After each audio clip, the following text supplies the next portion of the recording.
All right. Good evening, everyone. Thank you so much for joining us for our second portion of our Stepping Stones to FAFSA, Part 2. My name is Maggie Tom. I'm the Director of FACS. It stands for Family Access Communication, Transition, and Support. And I am joined by my colleague, Myrna. Myrna, could you introduce yourself? Good evening, everyone. My name is Myrna Lord, and I'm the Director of Client Services in the Office of Scholarships and Financial Aid. So the team of great people that I work with are the advisors and scholarship staff that will be there to answer any question you might have about completing the FAFSA. Yes. So we have a quick, just a couple housekeeping items. If you have any questions while we are going through tonight's presentation, please go ahead and use the Q&A feature. You can type in your question there. We have Myrna looking at questions, and also Taylor will be looking at those questions. And we just have a really quick question to ask those of you that are here. So we'll pull that up. That should pop up for you in just a second. And we're just asking, do you have your FSA ID ready to complete the FAFSA? So in part 1 of Stepping Stones to FAFSA, we did go over that FSA ID, asked that you complete that. And that is what you will need in order to complete the free application for federal student aid, also known as the FAFSA. So if you haven't done that yet, that is your very first step. Recommend you do that soon. That can take a couple of days to process through once you complete that. And then you'll be ready to fill out the FAFSA as soon as it's ready in December. Great. So we are going to go ahead and jump right into what our agenda is for tonight. Today's topic, so we're going to go over completing the FAFSA. We're going to discuss types of financial aid, and then we're going to go through a couple of what's next. All right, so the very first thing that we're going to go through is completing the FAFSA, and I'm actually going to take you through the FAFSA itself. So we have a prototype that we were given by the Arizona Board of Regents that allows us to take you through what the FAFSA is going to look like once you have that FSA ID and you are ready to complete. So if you are a parent, you might receive an email from your student. So if your student goes in and fills out the FAFSA first, you're going to receive an email that asks you to be a contributor to that FAFSA. So we're going to go through that scenario. So you are invited.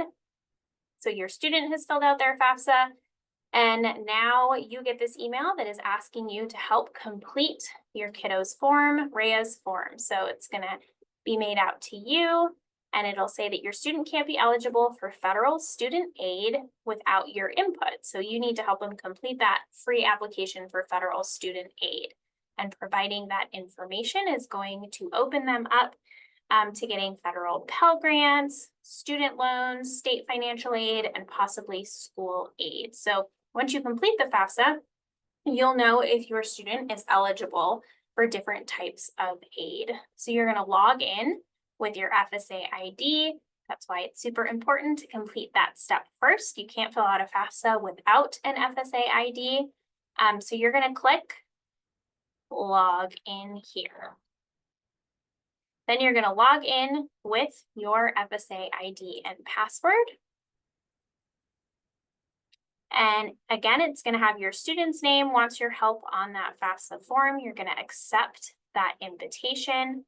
And by accepting that invitation, you're agreeing to share your information as that student's parent. So the FAFSA form will take you through a couple of things here at the beginning. You can look at some frequently asked questions. It's also going to take you through some videos. It's going to explain what the FAFSA form is. I encourage you to watch all of these videos. It's also going to talk about contributors to the FAFSA form,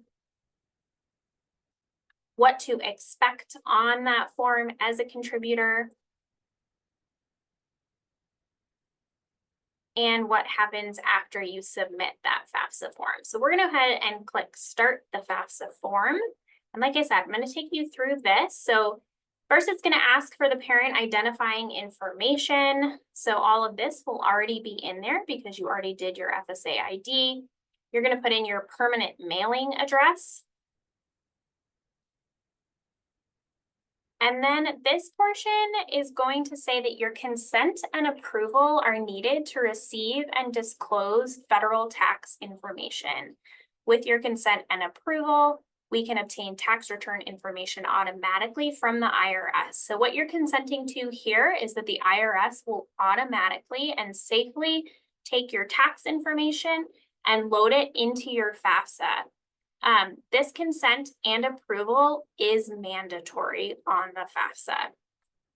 So you'll go ahead and read all of this. There's some information too. If you didn't fill out a federal tax return, you still have to provide consent and approval. And if you don't provide that consent and approval, your student will not be eligible for financial aid, including grants and loans. So go ahead and you can read all of this. This is what you're authorizing. Again, that the IRS can transfer your tax information straight to your FAFSA. Some benefits of this being the process is that there won't be mistakes if you're accidentally typing something and you hit the wrong number when you're putting in your income or anything like that. So you'll hit approve. They'll securely import your information from the IRS. It'll give you a success. And then you continue. So now you're going to go through some parent demographics where it's asking you a couple of questions about you and your family that help go into figuring out what student aid your student is eligible for. So it'll go through your current marital status. If you're married, single, unmarried, and parents are living together, there's a bunch of different options here.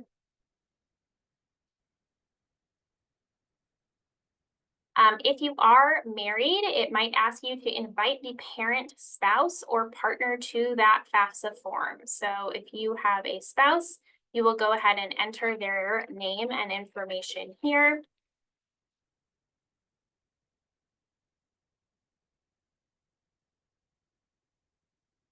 You'll put in their social security number, their email address,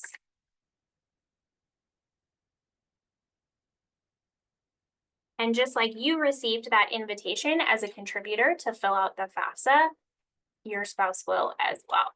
So you'll hit send invite. Invite was sent.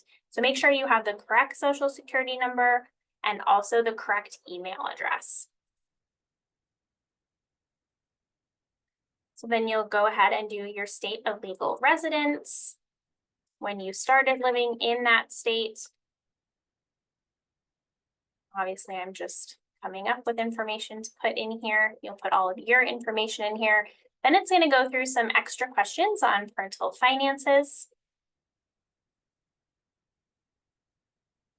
And it's going to ask you some questions. So at any time during 23 or 24, did the parent or anyone in their family receive benefits from any of the following federal programs?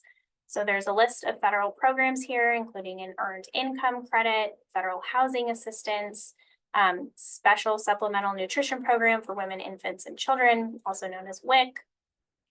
There's also the Supplemental Nutrition Assistance Program, SNAP, Medicaid, free or reduced price lunch. So click whatever applies to you and your family. And then it's going to ask you if the family size is different from the number of individuals that were claimed on that tax return. So we do always recommend that, yes, while you are consenting to have your IRS tax information moved over, it is very helpful to have your taxes with you as well for questions like this. So you would go ahead and look at your taxes, what was claimed on those taxes, does that match the number in your family? That says different. So let's say no. If it was different, then you would put in the different family size there. Number in college. So this question, it's important to look at the dates. So how many people in the parent's family will be in college between July 1 of 2025, so that's the upcoming July, and June 30th of 2026? So if our student is going to be a first year next year, and we only have one student in college during those dates. And then it's going to ask you some other tax return information, again, telling you to refer to the 2023 tax return.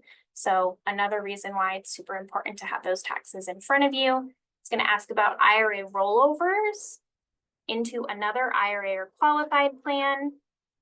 If it doesn't pertain to you, you'll put a 0. Pension rollover, amount of college grants, scholarships, or AmeriCorps benefits reported as income to the IRS, and foreign earned income exclusion. It's then going to ask you some more financial questions. So annual child support received, if you receive child support, the current total of your cash, savings, and checking accounts, and then your current net worth of investments, including real estate. The real estate does not include the home that you live in. And then the last question on this page is about the current net worth of business and investment funds. All right, and then you can go through here and you can double check these sections, make sure that everything is correct. If we have everything there, you'll hit continue.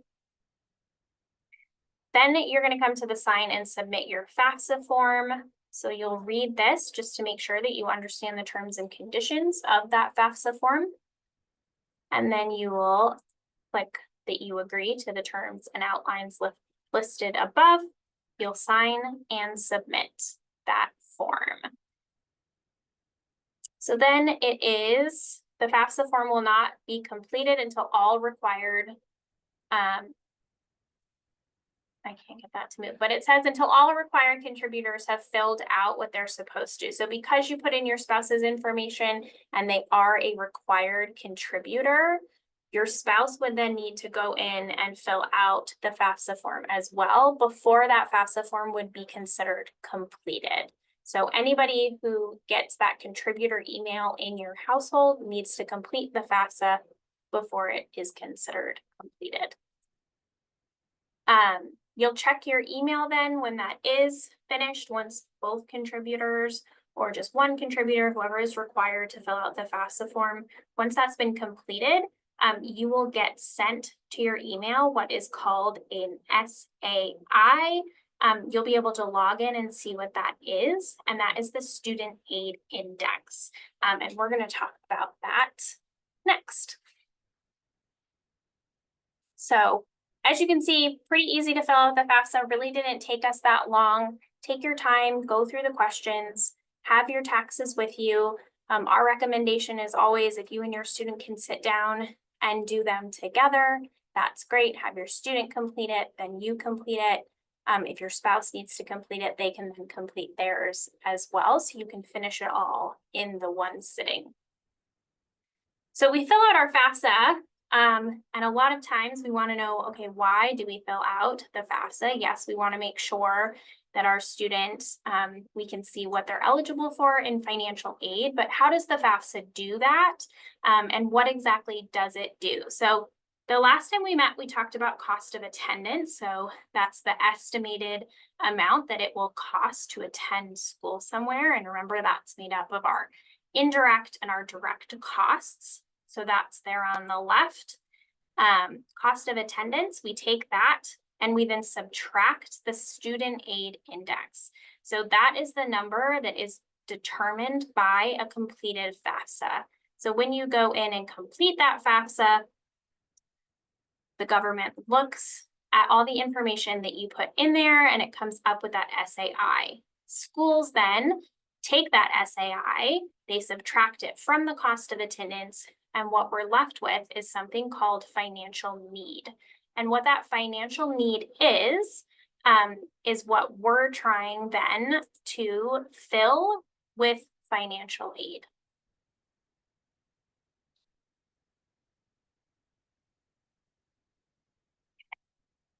So what are we talking about when we say we're trying to fill it with financial aid? So we're going to go through and talk about what types of financial aid there are.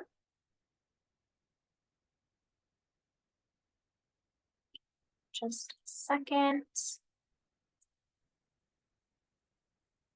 Okay, so if we're going through types of financial aid, so that financial need, like I said, is what we fill with financial aid. And if you don't know what types of financial aid there are, that's completely fine. We're going to go over that right now. So different types of financial aid, one of the categories that we talk about often is called gift aid. And gift aid is made up of grants and scholarships. They're considered gift aid, so that means that they don't often have to be repaid. Most of the time do not have to be repaid. And they can come from many different sources. And the different sources that you can get grants and scholarships from, so federal government, state government, the institution themselves, so the university, community colleges, as well as from private, nonprofit, professional, as well as religious organizations. So grants are over there on the left. We say does not typically need to be repaid because there are certain types of grants, such as like a nursing grant that they have at some nursing schools that will require that a student spend a certain number of years nursing in a certain location or nursing something like that. If the student meets those requirements, that stays a grant. If they don't meet the requirements, that grant could turn into a loan. But most grants you do not have to repay. Some federal grants, those are based on, well, not just federal grants. Grants are based on financial need, and they come from a multitude of sources. So some federal grants that you will see, the federal Pell Grant is one. There's also a federal grant called the Federal Supplemental Educational Opportunity Grant, also known as FSEOG. In the state of Arizona, there are a couple of grants that we have. Arizona Promise is one of them, as well as Earn to Learn. Those are some grants. And then specific to NAU, we do have institutional grants. One of them is called a university grant, and the other is called a financial aid trust grant. The other type of gift aid is going to be scholarships. So those do not need to be repaid. They can be based on merit, talent, area of study. There are scholarship for things like how well a student does in high school. They could be sports or talent related. There are scholarships, I mean this literally, essentially for everything.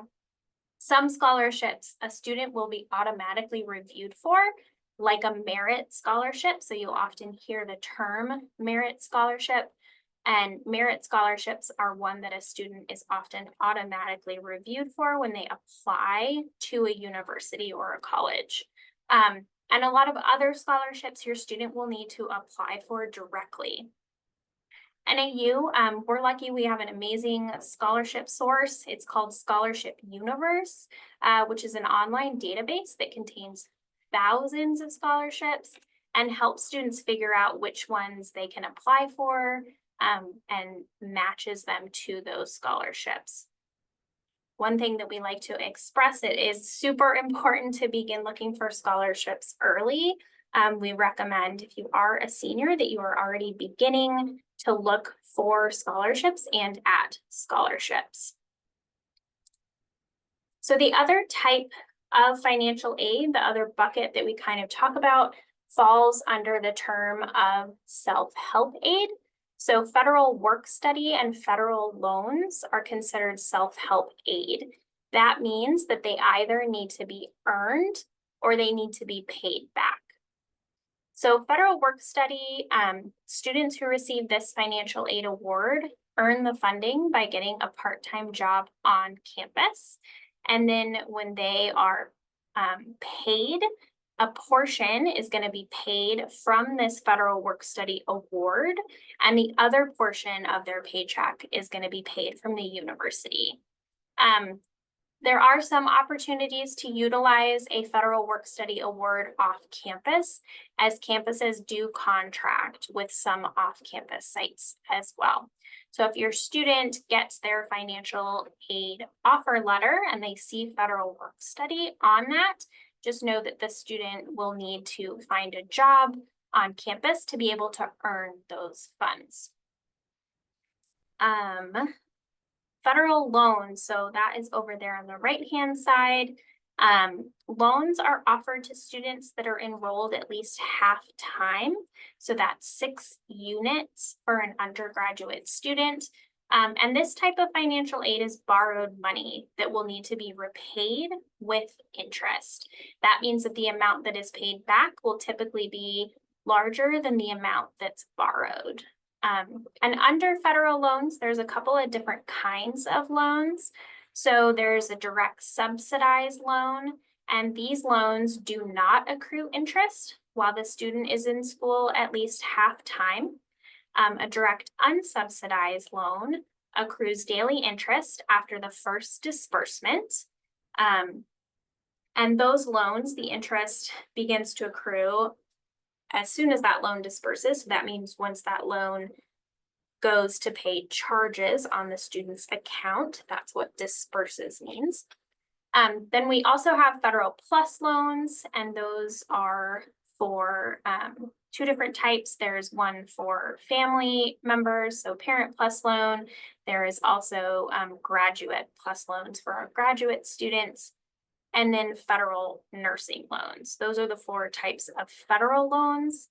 And then lastly, there are private loans that would come from a private entity.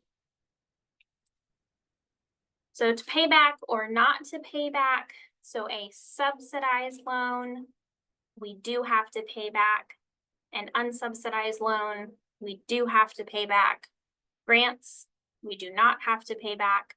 Scholarships, we do not have to pay back, and work study, we do not have to pay back. So now we're going to go a little more in depth into federal student loans specifically. So federal student loans have limits by year. So a student can only be awarded a certain amount in federal loans per year. So as a first year student, they can receive up to $5,500 in student loans and no more than that. And then you can see that that increases their sophomore year, again, their junior year, and then their senior year, that would stay the same. 40% of our NAU students graduate without any debt at all. And we have 30 to 35% lower debt among our NAU student borrowers compared to the national average. And one of the reasons that that is the case is that we have really great financial aid packages with students. We also have a lot of students that get an enormous amount of scholarships. We have a lot of scholarship receiving students as well. So scholarships can help offset the need for students to take those federal student loans.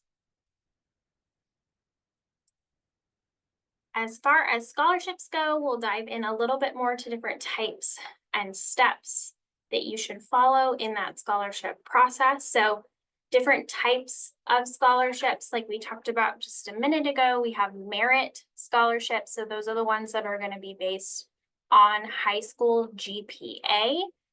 They might be based on,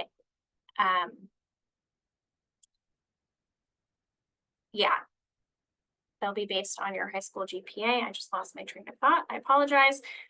There's other types, could be based on hobbies, skills. There's athletic scholarships, community service. There are often scholarships specifically for first generation students. So if they are the first in their family to go to college, based on academics. So if a student knows that they want to study engineering, there might be very specific engineering scholarships that they could apply for. Same with program of study. There's also sometimes employer scholarships. So some families have an employer that will offer scholarships to children of the parent, and then also some private donor ones. So the steps to reviewing, or not reviewing, the steps to applying for scholarships, one of the first things, so when you're looking at a scholarship, we recommend you review the application requirements first. So make sure that you are able to meet all of those application requirements. So sometimes scholarship applications might ask for a letter of recommendation. Sometimes they're going to require you to submit a transcript. So make sure that you and your student know all of the different requirements for that scholarship to make sure that you meet everything to get that scholarship. You're also going to want to review the application of funds. So look to see in that scholarship, are there only specific items that that scholarship can pay? So some scholarships will say that they can only be used for tuition. But let's say you already know that you got a merit scholarship that fully covers your tuition. Well, you don't want to be applying for scholarships that will only go towards tuition because you already have your tuition covered by that merit scholarship. So you would want to look for scholarships that are able to go toward other things such as housing, meal plan, fees, things like that. And that's that stackable versus unstackable. So some scholarships will be stackable in that they will say that, okay, if your tuition is already paid, you can stack this scholarship on top to go to the next charge. If they are unstackable, that means that that scholarship can only go toward a very specific thing, whether it's tuition, housing, or your meal plan. It's also really important to look at deadlines. So make sure you understand when that scholarship application is due. And we often suggest that you then work backwards in time to figure out when you need to start working on that scholarship application. Does it require that you need to write an essay or again, get letters of recommendation? So work backwards from the deadline to make sure that you have all of the requirements done to meet that deadline. Something else we recommend is definitely to check if there is a thank you note requirement. So some scholarships will require that you need to write a thank you note to the donor, and that's part of those requirements. So make sure that you look for that and that you do that. And then the steps, the second step there is obviously going to be receiving those scholarship funds. Are those paid directly to the student or do those go to the institution? So some scholarships, you might receive the check and then it is the student's responsibility to take the check to the college. And other scholarship funds will go ahead and go straight to the institution itself. And then the institution will award that scholarship to your account and will disperse it. So these are just a couple of legitimate scholarship sites. We always want to say, watch out for scams. There are often can be scams with scholarships. Some things to look out for there. Do you have to pay for it? Is it saying that you're guaranteed? We highly, highly recommend that you go through the institution itself. So like our NAU specific scholarship site is Scholarship Universe that can match you to not only institutional scholarships that we have from the different colleges here at NAU, but can also match you to a bunch of other scholarships. A little more about Scholarship Universe. That's the wrong slide. Our NAU tuition scholarships here for Arizona residents. So these are our merit scholarships that we talked about earlier. So they are going to go ahead and look at an unweighted high school GPA. And you can see the different amounts there for those different GPAs. Scholarships, in order to retain that eligibility and to get that scholarship, we do require that students accept their offered admission here at NAU by May 1st. And then the little asterisk down there at the bottom, our tuition scholarships do not apply to fees. They just apply directly to tuition. The other thing that we offer here at NAU is going to be our access to excellence. It's for our Arizona residents. FAFSA completion is required, and that's because we have to have a verified household income of $65,000 or less. And if these things are met, we will make sure that your tuition is covered with grant and institutional aid. So that means that you will not have to take loans for your tuition. That is also extended to all enrolled members of Arizona's 22 federally recognized tribes and can be used both at our Flagstaff and statewide campuses. Okay, so you've filled out your FAFSA. You understand that schools that you send your FAFSA to are going to look at your financial need and try to fill that with different types of financial aid that include grants, loans, also scholarships. They're going to look at merit scholarships. As a student, you're going to apply for scholarships. As a family member, you're going to encourage your student to apply for those scholarships. So what happens after all of that is said and done? What institutions do is we take that information from the FAFSA, we package you with that financial aid. That's the terminology that we use. So we go through and we figure out what financial aid our institution can offer the student. And then we send out what's called a financial aid offer letter. You might sometimes hear this referred to as an award letter. But the financial aid offer letter lets a student know exactly how much financial aid a particular school is offering them to help them pay for college. And some things to keep in mind when you and your student are going through your financial aid offer letter. Remember the differences between direct and indirect costs. We went through that in our webinar 1, the Stepping Stones to FAFSA Part 1. So keep that in mind while you're looking through your offer letter. Also remember that your student is not obligated to accept all of the self-help aid that's offered. So remember that self-help aid is federal work study as well as those federal loans. Those federal loans are offered to a student. A student is allowed to utilize them. They're also allowed to not take them.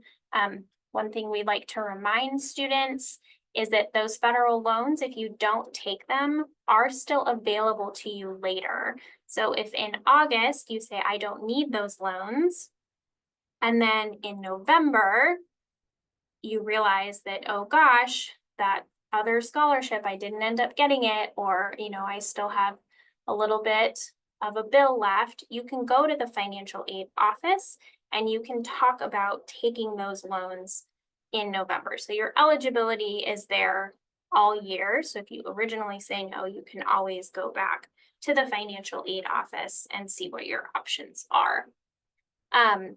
Another thing to keep in mind is just go ahead and look at that breakdown on your financial offer letter by semester. You can also look into your option for payment plans. So a lot of institutions will offer payment plans to families on a monthly basis. And the point of the financial offer letters from different schools is to look at them and compare them. So if you're trying to figure out what institution you want to go to, the financial aid offer letters are a really great way to compare those financial aid packages and what you're being offered to help pay for school at different institutions. And then last, but certainly not least on this page, if you have any questions on the financial aid offer letter, don't hesitate to reach out to the school's Office of Scholarships and Financial Aid to talk about what you're seeing and to ask questions. There are no dumb questions. We have a really, really lovely staff in our office. I know other institutions do. They love helping families and students understand the financial aid process. So if you have any questions, I would really encourage you to reach out and talk to your financial aid expert, so you feel super equipped and really confident in what you're seeing on those offer letters. So once you've decided an institution that the student is going to go to, you like that financial aid offer, what happens? How is that financial aid applied is kind of the next step. So once a student enrolls and the aid has been accepted, so you go through and you say, great, I got my grants, I don't have to accept, those are accepted on my behalf. I've got this great merit scholarship. I need to take a little bit of my unsubsidized loan. So I went in and I did all the steps that I needed to in order for that loan to go through. Now what happens is that aid is then going to go through a process of being dispersed to the student's account. So that financial aid is going to go and pay the bill to the institution, right? It's going to pay that in a specific order. Schools may do this differently. This is how we do it here at NAU, our application of aid. But if you're looking at another institution, it's an important question to ask. So the application of aid here at NAU, we take that financial aid and we first try and pay all of the tuition and fees that financial aid can cover. If there's still financial aid left over after tuition and fees are paid, it's then going to go towards housing, and it'll pay as much of that as it can, or if it can pay all of that, then the next thing that it will look at to pay is going to be the meal plan. And then finally, department and miscellaneous charges. Keep in mind that scholarships will go in there as well. When you're applying for those scholarships, that's why it's important to figure out if a scholarship will go to pay more than just tuition. And another thing to keep in mind is just looking into if the school that you're interested in has payment plans for charges that aren't covered by financial aid. And always encourage your student to continue to apply for more scholarships. There's more scholarship dollars than students apply for each year. There's thousands and thousands of dollars, probably millions of dollars in scholarships that are that go unused every year because students didn't apply. So really encourage your student. If they're thinking about NAU, I would say start looking at our scholarship universe in January, February, do that scholarship matching tool to see what scholarships they might be able to apply for. And that concludes our webinar for this evening. We have just one last quick question. Hopefully you feel more confident about filling out the FAFSA and types of financial aid. So if you can go ahead and answer the question, do you feel more confident completing the FAFSA?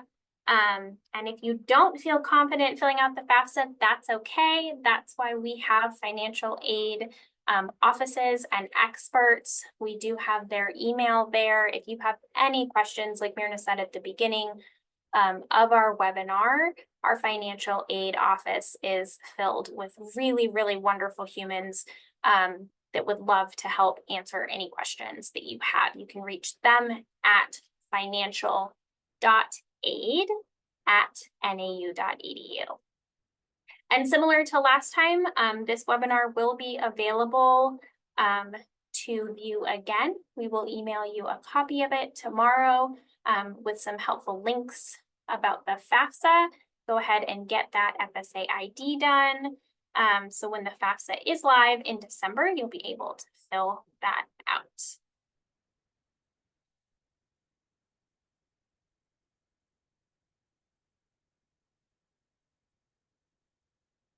It's it. I hope you all have a lovely evening, and don't hesitate to reach out to us on that email that we send you tomorrow if you do have any questions, whether it be about financial aid or the admissions and application process to NAU.